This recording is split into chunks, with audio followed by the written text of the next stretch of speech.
और दुनिया में इतनी गरीब कंट्रीज हैं जिनका पाकिस्तान से भी बुरा हाल है, लेकिन उसके बाद भी ज्यादा पैसा जो है वो पाकिस्तान को क्यों मिलता है। और जो ट्रेनिंग सेंटर थे जहां मुजाहिदीन ट्रेन होते थे, वहां से अफगानिस्तान के साथ साथ कश्मीर में भी मुजाहिदीन भेजता था। ये वो टाइम था जब पाकिस्तान के दोनों हाथ घी और मुंह कढ़ाई में था। अब देखिए, आप ये भी कह सकते हो कि लोन तो वर्ल्ड बैंक भी देता है, तो IMF का नाम क्यों आ रहा है। आपने कभी सुना है कि कोई आर्मी कपड़े, साबुन, तेल ये सब बेचती हो? ये दुनिया की अकेली आर्मी है जो सीमेंट, कपड़े, मीट, इंश्योरेंस, रियल एस्टेट ये सब बेचती है। जब जनरल साहब रिटायर हुए तो उनकी वाइफ की वेल्थ 220 करोड़ हो गई, और अगर पूरी बाजवा फैमिली की वेल्थ को देखा जाए तो 1270 करोड़ हो गई। ये लोग ऐसा कौन सा खजाना खोद रहे हैं? जनरल बाजवा ने इमरान खान को PM बनाया, इसके बदले में इमरान खान ने जनरल बाजवा का टेन्योर एक्सटेंड करवाया। कुछ तो रही होंगी मजबूरियां, यूं ही कोई बेवफा नहीं होता। देखिए, जो सिचुएशन पाकिस्तान इस पर्टिकुलर टाइम पे फेस कर रहा है, ऐसी सिचुएशन में पाकिस्तान इससे पहले कभी नहीं फंसा। शॉपिंग कॉम्प्लेक्स और मॉल्स को 8:30 बजे से पहले बंद करने के ऑर्डर आ गए हैं। इलेक्ट्रिसिटी सिस्टम कोलैप्स करने की स्टेज पे है। गेहूं की शॉर्टेज हुई है, और कई केसेस में तो ऐसा देखा गया है कि जो गेहूं से भरे ट्रक हैं उसके पीछे लोग बाइकों से पीछा कर रहे हैं। सिर्फ एक साल में पाकिस्तान की करेंसी 40% गिर के 267 पाकिस्तानी रुपीज तक पहुंच गई है। ब्लैकआउट इससे पहले भी होते थे पाकिस्तान में, 2015 में, 2021 में भी हुए थे, लेकिन इस लेवल के नहीं हुए थे। सिर्फ पावर कट से होने वाले लॉसेस की वजह से पाकिस्तान की GDP 4% तक नीचे गिर गई है। पावर कट की वजह से पाकिस्तान का टेक्सटाइल, मैन्युफैक्चरिंग सेक्टर ये पूरी तरीके से नीचे आ गया है, और जो फॉरेक्स एक्सचेंज है वो $3 बिलियन से भी कम पे आ गया है, श्रीलंका के बराबर पहुंच गया। अब आपके कई क्वेश्चन होंगे कि ये सब अचानक से क्यों शुरू हो गया। बांग्लादेश पाकिस्तान से भी पीछे है, वो आगे कैसे निकल गया, लेकिन पाकिस्तान कैसे पीछे रह गया। पाकिस्तान की एक्चुअल में दिक्कत क्या है? जिसको सबसे ज्यादा एड मिलती है पूरे दुनिया भर से, वो सबसे ज्यादा पीछे क्यों रह गया। और दुनिया में इतनी गरीब कंट्रीज हैं जिनका पाकिस्तान से भी बुरा हाल है, लेकिन उसके बाद भी ज्यादा पैसा जो है वो पाकिस्तान को क्यों मिलता है। अब देखिए, इससे पहले कि मैं करंट सिचुएशन की बात करूं कि इस बार पाकिस्तान को पैसे मिलने में दिक्कत क्यों आ रही है, IMF क्यों पीछे हट रहा है, या फिर US, इमरान खान और आर्मी का क्या रोल है, इस पूरी सिचुएशन को समझने के लिए पहले आपको रूट कॉज समझना पड़ेगा। पाकिस्तान में हालात लगातार बिगड़ते जा रहे हैं। पाकिस्तान की इंपोर्ट कैपेसिटी रसातल में पहुंच गई है। warned the country could face an economic collapse. No, Pakistan's not there yet. It's featuring on the edge. देखिए, जब इंडिया पाकिस्तान का पार्टीशन हुआ था तो पाकिस्तान को 1/3 मिलिट्री मिली थी और ओवरऑल रिसोर्सेज में से 17% मिला था। ये जो डिटेल्स मैं बता रहा हूँ, ये पाकिस्तान के एक ऑथर हैं हुसैन हक्कानी, इन्होंने भी ये चीज कंफर्म कर रखी है। जो मेजर इंडस्ट्रीज थी वो टोटल 921 थी, उसमें से सिर्फ 34 पाकिस्तान के हिस्से में आई थी। तो उस पर्टिकुलर टाइम पे जब पार्टीशन हुआ था तो जो इकोनॉमिक कंट्रोल था वो इंडिया के पास था। RBI उस टाइम पे पाकिस्तान का भी सेंट्रल बैंक था और इंडिया का भी, लेकिन कंट्रोल इंडिया के हाथ में था। इंडिया का जो टोटल कैश बैलेंस था वो 400 करोड़ था, और ये डिसाइड हुआ था कि इस 400 करोड़ में से 75 करोड़ पाकिस्तान को दिए जाएंगे। 75 करोड़ में से 20 करोड़ जो थे वो पाकिस्तान को 15 अगस्त 1947 को ही दे दिए गए थे, और बाकी का जो 55 करोड़ था उसको बाद में देने की बात की गई थी। उस समय पाकिस्तान के सामने जो सबसे बड़ी दिक्कत थी वो थी कि ये जो रिफ्यूजीज आए थे उनको सेटल करना, उसमें काफी पैसा चाहिए था। लेकिन उस टाइम पे कश्मीर को लेकर काफी इशू हो रहा था, तो नेहरू जी और पटेल जी ने यह माना कि जो 55 करोड़ है इसको रोक लेना चाहिए, वरना ये इस पैसे से हथियार खरीदेंगे और हमारे खिलाफ ही यूज करेंगे। हालांकि ये जो पैसा था ये आगे चल के महात्मा गांधी जी ने दिलवा दिया था, लेकिन उस पर्टिकुलर टाइम तक जब तक ये पैसा मिला था उससे पहले भी पाकिस्तान की जो इकोनॉमिक कंडीशन थी वो काफी खराब थी। इकोनॉमिक कंडीशन भले ही थोड़ी सी वीक थी, लेकिन मिलिट्री स्ट्रॉन्ग थी, क्योंकि इंडिया एग्री कर गया था 1/3 आर्मी स्प्लिट करने के लिए। इंडिया की जो पॉलिटिकल लीडरशिप थी वो ज्यादा स्ट्रॉन्ग थी पाकिस्तान के मुकाबले। इंडिया की तरफ से नेहरू जी, गांधी जी, सरदार पटेल जी, मल्टीपल स्ट्रॉन्ग लीडर थे। वहीं मुस्लिम लीग में सिर्फ जिन्ना के बाद कोई और स्ट्रॉन्ग लीडर आया ही नहीं। जिन्ना की डेथ के बाद ना तो जिन्ना के लेवल का कोई पावरफुल नेता आया और ना ही मिलिट्री ने आने दिया, क्योंकि जो टेम्परेरी कंट्रोल मिला था पाकिस्तान की आर्मी को वो काफी एंजॉय कर रही थी। पाकिस्तान आर्मी को इस टेम्परेरी कंट्रोल की ऐसी आदत लगी कि उसके बाद 29 PM बने।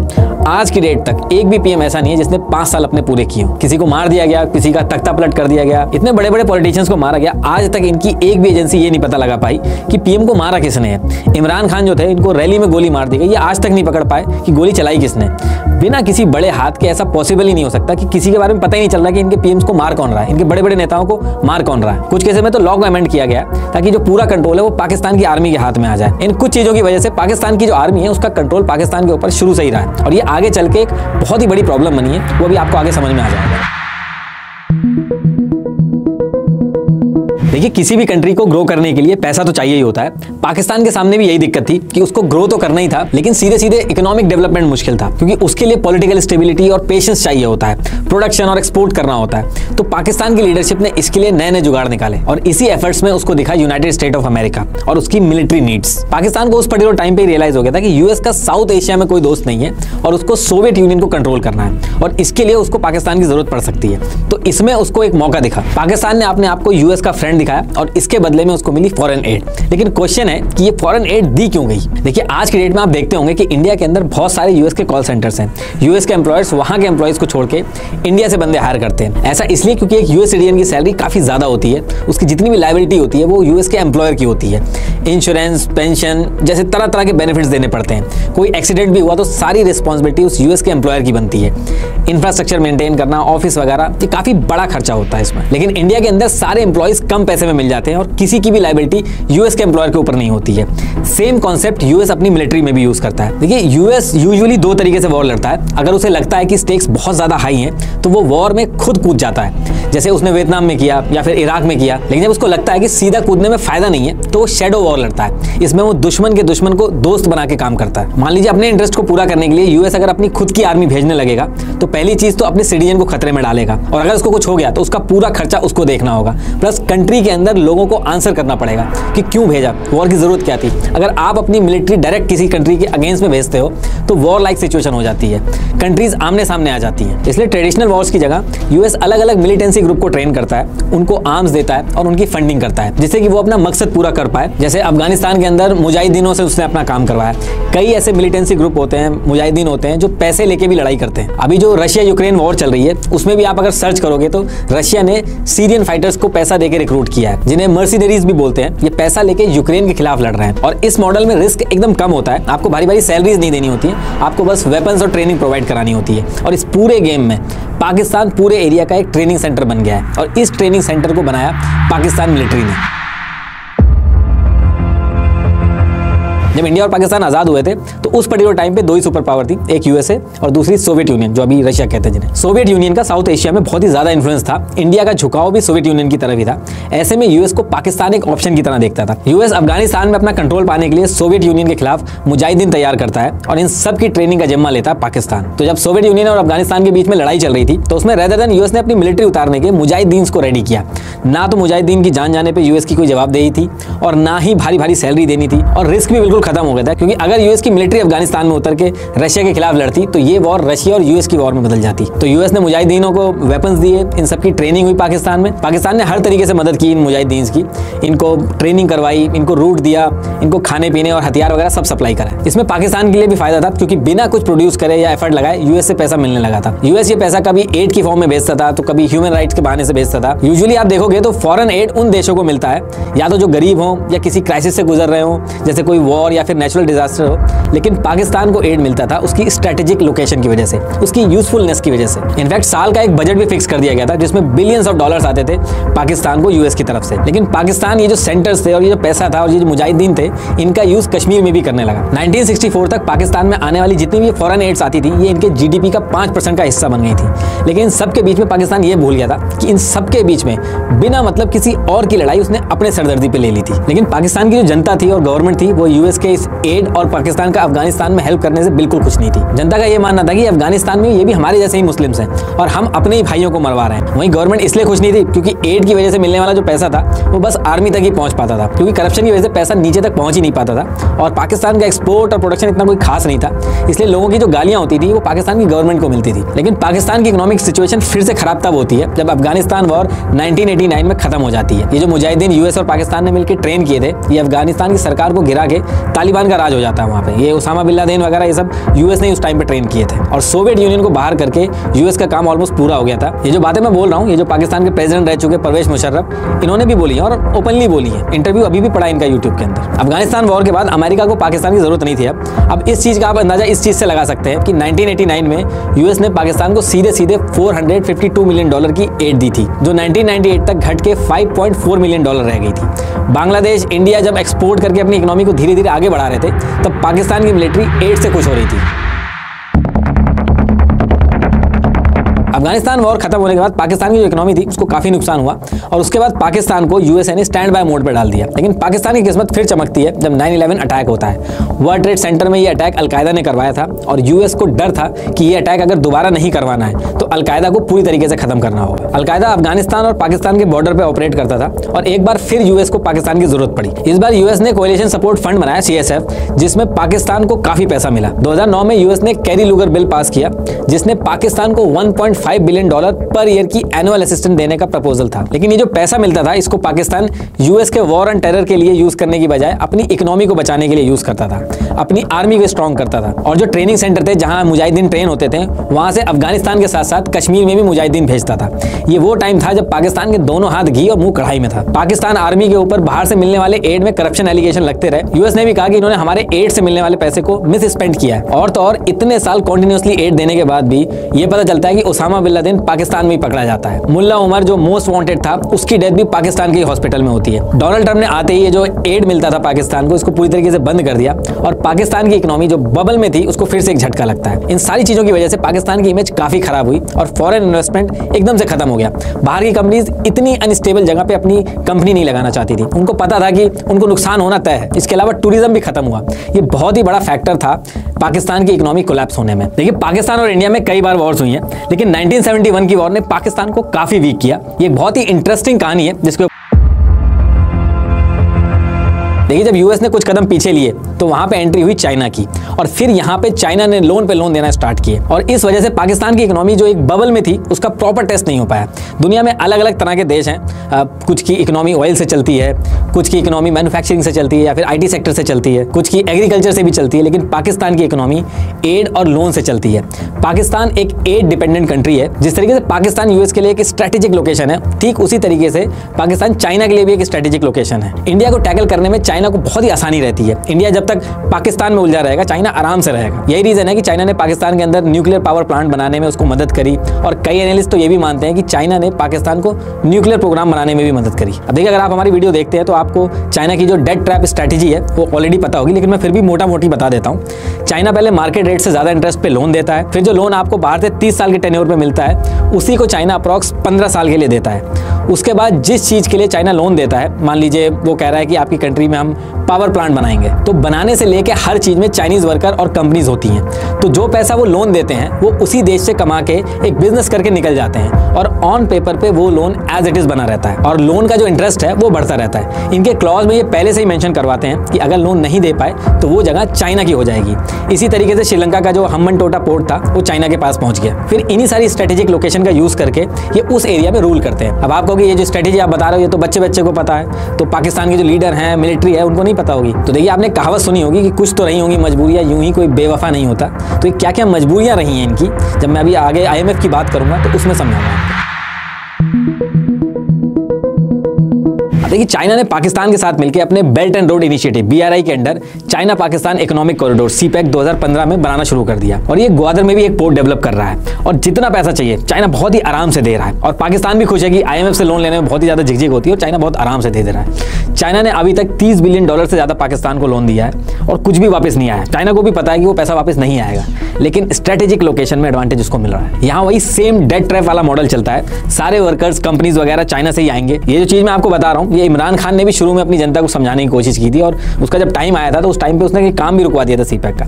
लेकिन इन सब के लिए अब काफी देर हो गई है। देखिए, CPEC से पाकिस्तान के अंदर खूब इंफ्रास्ट्रक्चर डेवलप हुआ, पैसा भी आया। इन सब चीजों से पाकिस्तान खुश होता है और सड़कें भी बन रही हैं, विकास भी हो रहा है। लेकिन एक्चुअल में ये एक डेट बेस्ड इकोनॉमी है जो सिर्फ एड्स और लोन के भरोसे चल रही है। IMF ने भी मल्टीपल टाइम समझाया पाकिस्तान को कि CPEC से दूर रहना ही पाकिस्तान के लिए ठीक है। कोई नया नेता आके अगर ये सारी चीजें सही भी करने लगे तो वो हो नहीं सकता, क्योंकि ये बहुत ही पहले से चल रहा है और अब एड लेना इनकी मजबूरी बन गया है। जनता वरना PM को ही गाली देने लगेगी। इसको ऐसे समझ लीजिए, किसी के पास मल्टीपल कार्ड है, वो बस इस क्रेडिट कार्ड की पेमेंट उस कार्ड से कर दे रहा है, कभी दूसरे कार्ड की पेमेंट किसी तीसरे कार्ड से कर दे रहा है। इससे EMI तो बचा ले रहा है वो, लेकिन एक्चुअल में उसकी प्रॉब्लम सॉल्व नहीं हो रही है। कर्जा उसके ऊपर उतना ही है, बल्कि इंटरेस्ट और बढ़ रहा है। सेम इसी कॉन्सेप्ट पे पाकिस्तान की इकोनॉमी भी चल रही है। कुछ प्रोड्यूस नहीं कर रहे हैं, एक्सपोर्ट नहीं कर रहे हैं, बस लोन लेते हैं और उस लोन को चुकाने के लिए एक और लोन लेते हैं। यही रीजन है कि आप देखोगे कि किसी और कंट्री के लिए बेगर वर्ड यूज नहीं होता है, पाकिस्तान के केस में यूज किया जाता है। इनके खुद के PM ने ऑन रिकॉर्ड बोला है कि beggars can't be choosers. Beggars can't be choosers. देखिए, पाकिस्तान का जो करंट क्राइसिस है उसने दशकों से जो फाइनेंशियल मिसमैनेजमेंट हो रहा है उसके ऊपर फोकस वापस से ला दिया है और इस मैनेजमेंट का सबसे इंपॉर्टेंट प्लेयर है पाकिस्तान आर्मी। और ये मैं इसलिए नहीं कह रहा हूं क्योंकि मैं इंडियन हूं तो बुराई करूंगा ही। आप दुनिया के किसी भी न्यूज आउटलेट में पाकिस्तान के बारे में पढ़िएगा, आपको पाकिस्तान आर्मी का एग्जैक्टली रोल क्या है वो आपको पता चल जाएगा। पाकिस्तान अपने डिफेंस बजट में जरूरत से ज्यादा खर्च करती है। पिछले साल का पाकिस्तान का टोटल बजट 9,502 बिलियन रुपीज का था, जिसमें से 1,523 बिलियन रुपीज खाली डिफेंस पे गया है, यानी कि टोटल बजट का 15% से भी ज्यादा। लोन का इंटरेस्ट पेमेंट करने के बाद पाकिस्तान की इकोनॉमी का सबसे बड़ा हिस्सा जो है वो डिफेंस में जाता है। पाकिस्तान आर्मी ने 1947 के बाद आधे से ज्यादा टाइम पाकिस्तान को रूल किया है और इनके पास सिक्योरिटी और फॉरेन पॉलिसी में बहुत ज्यादा पावर है। ये लोग उसको ही पीएम बनाते हैं जो इनके हिसाब से चलता है। इनके बिना पाकिस्तान में कोई भी इलेक्शन नहीं जीत सकता। इसलिए आपने एक वो कहावत जरूर सुनी होगी, बहुत ही फेमस है पाकिस्तान आर्मी के लिए, कि जंग कदे जीती नहीं और इलेक्शन कदे हारिया नहीं। ये देखिए इतने सारे मेडल इन्होंने लगा रखे हैं लेकिन उन्होंने आज तक एक भी जंग नहीं जीती है। पाकिस्तान की एक ऑथर है आयशा सिद्दीका, उनकी किताब है मिलिट्री आईएनसी। अगर मौका आपको लगेगा तो उसको पढ़िएगा जरूर। पाकिस्तान की आर्मी पूरे देश का पैसा कैसे घुमा रही है, इकोनॉमी को कैसे कंट्रोल कर रही है, बहुत ही बढ़िया तरीके से उसमें बताया। आपने कभी सुना है कि कोई आर्मी कपड़े, साबुन, तेल ये सब बेचती हो? ये दुनिया की अकेली आर्मी है जो सीमेंट, कपड़े, मीट, इंश्योरेंस, रियल एस्टेट ये सब बेचती है। इनकी आर्मी पाकिस्तान की रियल एस्टेट को कंट्रोल करती है और हर जनरल को रिटायरमेंट के बाद प्लॉट पे प्लॉट मिलते हैं। पाकिस्तान आर्मी की नेटवर्थ 1 लाख करोड़ से भी ज्यादा की है। इनकी आर्मी के अगर टॉप 100 ऑफिसर्स की वेल्थ का अंदाजा लगाया जाए तो 35,000 करोड़ से भी ज्यादा की वेल्थ है। इनके बच्चे सब बाहर पढ़ते हैं, यूके में इनके घर हैं, जबकि एक आम पाकिस्तानी ये सब सपने में भी नहीं सोच सकता जो ये लोग करते हैं। पाकिस्तान आर्मी ने फाउंडेशन और ट्रस्ट का एक नेटवर्क बना रखा है जो पाकिस्तान के अंदर सारी चीजें ओन करते हैं, जैसे फौजी, शाहीन और बहरिया फाउंडेशन, जिनको आर्मी, एयरफोर्स और नेवी चलाते हैं।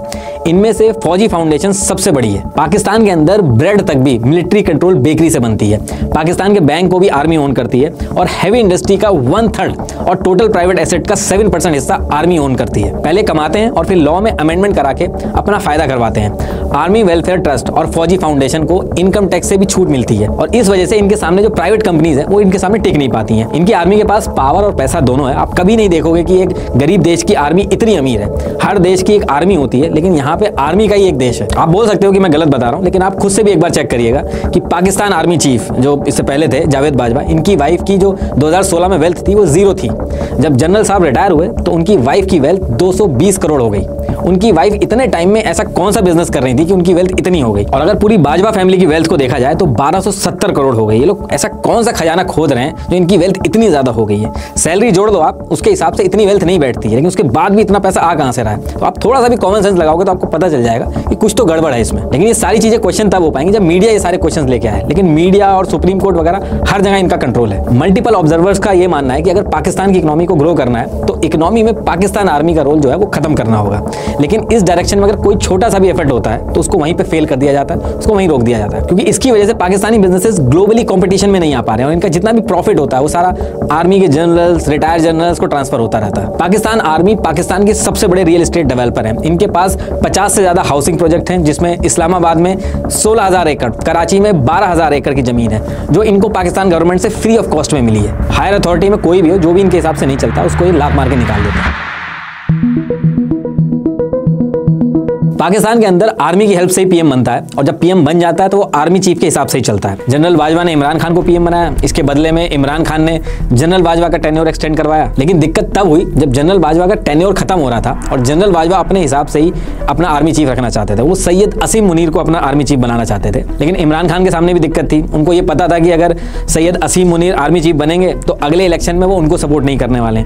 इसलिए जनरल बाजवा के खिलाफ जाके इमरान खान ने जनरल फैज को आर्मी चीफ बनाने की वकालत करी। इस सबके बीच में जनरल बाजवा ने इमरान खान को हटा के शरीफ को पीएम बनवा दिया और शरीफ ने आसिम मुनीर को आर्मी चीफ बना दिया। और जो सारी चीजें मैं बता रहा हूँ ये अभी पिछले साल ही हुई हैं और इन सब चीजों की वजह से पॉलिटिकल इनस्टेबिलिटी आ गई है और ऊपर से 2022 में फ्लड भी आ गया था। 1/3 पाकिस्तान पूरा डूब गया था। करीब $30 बिलियन के अराउंड नुकसान हुआ था जिसने पाकिस्तान की कमर तोड़ दी थी। पाकिस्तान में जो ब्लैकआउट्स हो रहे हैं उसके पीछे भी चाइना ही है। इन्होंने सीपैक पे जब काम रुकवा दिया था तो चाइना थोड़ा सा नाराज हो गया था और चाइना ने सीपैक प्लान में जो पावर प्लांट्स थे उनको बंद करा दिया था क्योंकि पेमेंट का कुछ इशू हो गया था। अगर सीपैक पे काम चल रहा होता तो चाइना कभी ऐसा नहीं करता। अब क्योंकि पावर प्लांट की शॉर्टेज है इसलिए बचे हुए पावर प्लांट पे लोड बढ़ गया और पावर कट हो रहा है। अब बिना इलेक्ट्रिसिटी के तो देश नहीं चल सकता है। अब या तो बाहर से लोन मिले, कोई एड मिले, और अगर ऐसा नहीं हो पाता है तो कोई भी नेता आएगा उसकी मजबूरी बन जाएगा सीपैक के ऊपर काम शुरू करवाना। डे बाय डे जो पाकिस्तान की सिचुएशन है वो कंट्रोल से बाहर जा रही है। पाकिस्तान के अंदर सब्सिडाइज गेहूं लेने के लिए अफरा तफरी मची हुई है। लोग लंबी लंबी लाइनें लगा के खड़े हुए हैं, गेहूं के ट्रक्स के पीछे भाग रहे हैं और इस वजह से काफी जगहों पर भगदड़ मच गई है। हालात ऐसे हो गए हैं कि कई लोगों की जान तक चली गई है। पिछले साल जब रशिया और यूक्रेन की वॉर स्टार्ट हुई थी तो दुनिया भर के अंदर फूड क्राइसिस आ गया था। रशिया और यूक्रेन मिलकर दुनिया भर का 30% वीट सप्लाई कंट्रोल करते हैं। ये क्राइसिस इतना सीरियस था कि इंडिया को भी अपने यहाँ वीट एक्सपोर्ट पर बैन लगाना पड़ गया था और अभी भी इंडिया के अंदर ये जो वीट के हाई प्राइसेस हैं ये गवर्नमेंट के लिए बहुत ही बड़ी सिरदर्दी बने हुए हैं। लेकिन इंडिया के पास वीट का बफर स्टॉक था जो पाकिस्तान के पास नहीं है, जिसकी वजह से वहां पे सोशल अनरेस्ट पैदा हो रहा है और इनके जो फॉरेक्स रिजर्व है वो भी बहुत हालत खराब है उसकी।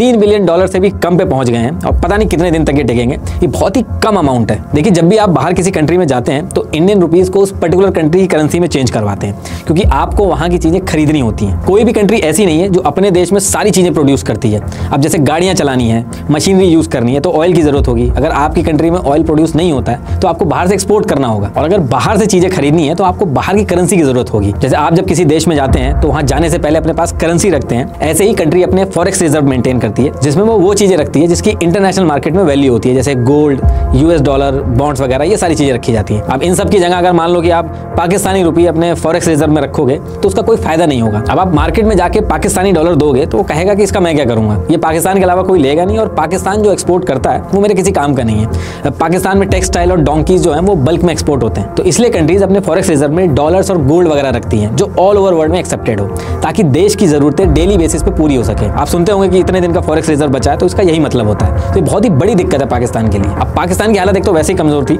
उसके ऊपर से रशिया और यूक्रेन की वॉर बीच में आ गई। अब पाकिस्तान के भी जो फॉरेक्स रिजर्व है उसका जो मेजर हिस्सा है वो ऑयल और गैस प्रोडक्ट खरीदने में जाता है, लेकिन जब से ये वॉर शुरू हुई है गैस और ऑयल के प्राइसेस बहुत ही ज्यादा बढ़ गए और पाकिस्तान के फॉरेन रिजर्व एकदम से खत्म हो गए। इंडिया इसलिए बच गया क्योंकि इंडिया को रशिया ने डिस्काउंटेड रेट पे ऑयल दिया, लेकिन पाकिस्तान को गल्फ कंट्रीज से महंगे में ऑयल खरीदना पड़ा। अब पाकिस्तान के पास दो ऑप्शन है, या तो कोई कंट्री इनको लोन दे या फिर कोई एड दे, किसी तरीके से हेल्प करे, या फिर ये IMF के पास जाए। IMF से भी ये लोग 13 बार लोन ले चुके हैं और एक बार भी नहीं लौटाया। एक गवर्नमेंट को लोन देना पूरी दुनिया में सबसे सेफेस्ट माना जाता है, लेकिन पाकिस्तान के केस में ऐसा नहीं है। यहाँ पे लोन देना खतरे से खाली नहीं है, क्योंकि वापस नहीं मिलता। अब देखिए, आप ये भी कह सकते हो कि लोन तो वर्ल्ड बैंक भी देता है, तो IMF का नाम क्यों आ रहा है, ये वर्ल्ड बैंक से अलग कैसे है, और IMF को क्या पड़ी है किसी देश की जब बुरी हालत है तो उसमें लोन देने की। तो इसको एक एग्जांपल से समझाता हूँ। मान लीजिए हम 10 दोस्त हैं और हमने ये डिसाइड कर लिया कि हम अपनी अपनी सैलरी का 5% जमा करेंगे, और इस फंड को हम तब यूज करेंगे जब किसी के ऊपर दिक्कत आएगी, कोई फाइनेंशियल दिक्कत आ गई तो हम उसमें यूज करेंगे। इससे होगा ये कि हम 10 के 10 जो दोस्त हैं वो सेफ हो जाएंगे, और कोई मुसीबत आती है, कोई फाइनेंशियल क्राइसिस आती है तो हम सब लोग सेफ हो जाएंगे। इंश्योरेंस भी इसी तरीके से काम करता है। तो ऐसे ही IMF भी काम करता है। इसमें 190 कंट्रीज हैं, अपनी अपनी इकोनॉमी के हिसाब से पैसा कंट्रीब्यूट करती हैं, और जिस कंट्री के ऊपर दिक्कत आती है उसको हेल्प की जाती है। इंडिया टॉप 10 कंट्रीज में आता है IMF के अंदर पैसा देने में। वहीं जो वर्ल्ड बैंक का जो लोन है वो इससे काफी अलग है। वर्ल्ड बैंक का जो लोन होता है वो कंट्रीज अपनी ग्रोथ के लिए लेती हैं। मान लो मेरी एक कंपनी है, अब मैंने सोचा कि कंपनी को ग्रो करना है, मुझे बाकी सिटीज में भी ले जाना है, उसको आगे बढ़ाना है, तो इसके लिए जो मुझे लोन मिलेगा वो वर्ल्ड बैंक से मिलेगा। और अगर मैं किसी मुसीबत में फंसता हूँ तो वो IMF वाला कॉन्सेप्ट चलेगा, IMF से लोन मिलेगा। कई डेवलप्ड देश भी वर्ल्ड बैंक से लोन लेते हैं, जैसे इंडिया ने लिया था, लेकिन ये ग्रोथ के लिए मिलता है। जैसे इंडिया ने $245 मिलियन का लोन लिया था, वर्ल्ड बैंक से लिया था इन्होंने, रेलवे के प्रोजेक्ट के लिए। अब रेलवे से जैसे जैसे इंडिया कमाएगा वो उसको वापस कर देगा। ये एक तरह से बिजनेस के लोन की तरह काम करता है। वही IMF की एंट्री तब होती है जब किसी कंट्री का बुरा टाइम चालू होता है, और IMF जो लोन देता है उससे पहले शर्तें रखता है कि लोन तो देंगे, लेकिन उससे पहले अपनी कंट्री में आपको कुछ चीजें चेंज करनी होगी। और IMF एक साथ लोन नहीं देता। अगर आप एग्जाम्पल के तौर पर मान लो कि 1 लाख रुपए हैं तो उसको वो 2-3 साल में धीरे धीरे करके देगा, और वो तब देगा जब आप उसके बताए हुए रूल्स फॉलो करोगे। जैसे पाकिस्तान के अंदर IMF ने ये सारे रूल्स फॉलो करने को बोले हैं, लेकिन पाकिस्तान ने ये जो रूल्स हैं वो फॉलो नहीं किए हैं, और IMF इस बार इनको काफी परेशान कर रहा है लोन देने में।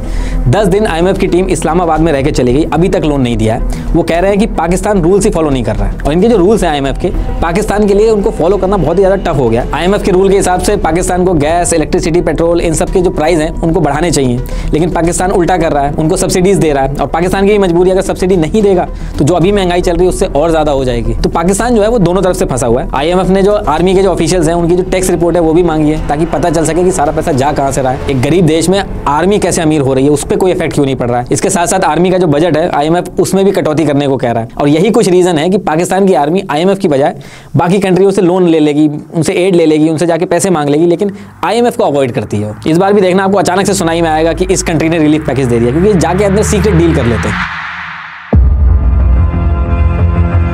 दूसरी चीज इसमें यह भी है कि जो पाकिस्तान की गवर्नमेंट है वो चाहती है कि इंडिया से रिलेशन सुधरें, क्योंकि तभी ट्रेड होगा, तभी पॉलिटिकल स्टेबिलिटी आएगी।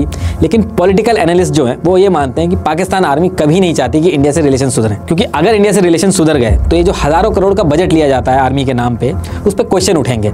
इसलिए आप नोटिस करोगे जब भी दोनों देश के बीच में कोई ट्रीटी होती है या कोई नजदीकियां आती हैं या कोई बातचीत शुरू होती है तो अचानक से टेररिस्ट अटैक हो जाता है। 2008 में पाकिस्तान के फॉरेन मिनिस्टर बातचीत करने दिल्ली आए, मुंबई में टेररिस्ट अटैक हो गया। 2016 में में मोदी जी पाकिस्तान नवाज शरीफ से मिलने गए, उसके आते ही एक हफ्ते के अंदर पठानकोट में टेररिस्ट हमला हो गया। पाकिस्तान के प्रेसिडेंट आसिफ अली जरदारी ने कहा था कि हम इंडिया के साथ no first use policy accept करना चाहते हैं, यानी कि अगर वॉर हुई तो पहले हम न्यूक्लियर वेपन यूज नहीं करेंगे। जैसे ये बात बोली गई, जैश ए मोहम्मद ने टेररिस्ट हमला कर दिया। पाकिस्तान के पीएम नवाज शरीफ और इंडिया के पीएम अटल बिहारी वाजपेयी जी 1999 में जब लाहौर डिक्लेरेशन साइन किया था इन्होंने, तो जो उस टाइम के आर्मी चीफ थे परवेज मुशर्रफ, उन्होंने बिना अपने पीएम को बताए कारगिल का हमला प्लान किया और उसको एग्जीक्यूट भी कर दिया और बाद में तख्ता पलट करके पीएम को हटा दिया। पाकिस्तान की जो जनता है उसको बहुत ही अलग लेवल पे लूटा गया। इनके जो चीफ जस्टिस है उन्होंने डैम के नाम पे पैसा इकट्ठा कराया। आतिफ असलम जो सिंगर है उन्होंने भी इसमें डोनेट किया था, वो डैम बना ही नहीं और उसका पैसा सारा जेब में चला गया। PIA पाकिस्तान इंटरनेशनल एयरलाइन, इनका एक सीनियर ऑफिसर था, वो यूरोप में जाके इनका प्लेन ही बेचा है। तो मतलब जितने भी डिपार्टमेंट है, जितनी भी पाकिस्तान की जनता है, उसको हर तरफ से लूटा जा रहा है। देखिए पाकिस्तान की जो करंट सिचुएशन है वो किसी लोन या फिर किसी एड से नहीं सुधरेगी।